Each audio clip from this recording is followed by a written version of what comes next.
এদিকে চট্টগ্রামের আনোয়ারায় আওয়ামী লীগের দুই পক্ষের মধ্যে সংঘর্ষের মামলায় আসামি গ্রেপ্তার করতে গিয়ে আওয়ামী লীগের নেতাকর্মীদের হামলার শিকার হয়েছে পুলিশ। এ সময় আনোয়ারা ও কর্ণফুলী থানার ভারপ্রাপ্ত কর্মকর্তা সহ অন্তত 15 জন আহত হয়েছেন। গতকাল শনিবার রাত 11টার দিকে চাতুরী চৌমুহনী এলাকায় এই ঘটনা ঘটে।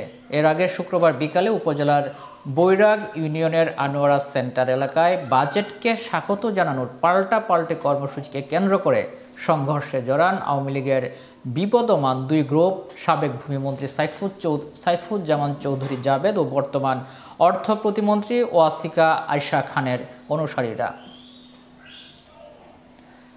চট্টগ্রাম মেট্রোপলিটন পুলিশের বন্দর বিভাগের উপকমিশনার শাকিলা সুলতানা জানান, শনিবার রাত 11টার দিকে আনোয়ারায় টানেলের প্রবেশমুখে ভোজন বাড়ি নামে একটি রেস্টুরেন্টে মামলার 1 নম্বর আসামি মুজাম্মেলকে গ্রেপ্তার করতে যায় পুলিশ। আসামি মুজাম্মেল হক সহ একাধিক নেতাকর্মী অবস্থান করছিলেন সেখানে। মুজাম্মেলকে গ্রেপ্তার করতে গেলে নেতাকর্মীরা বাধা দেন। এ সময় নেতাকর্মীরা মিলে আসামি মুজাম্মেলকে ছিনিয়ে নেন। এর মধ্যে কয়েকশো নেতাকর্মী সেখানে উপস্থিত ছিলেন বলে জানা যায়।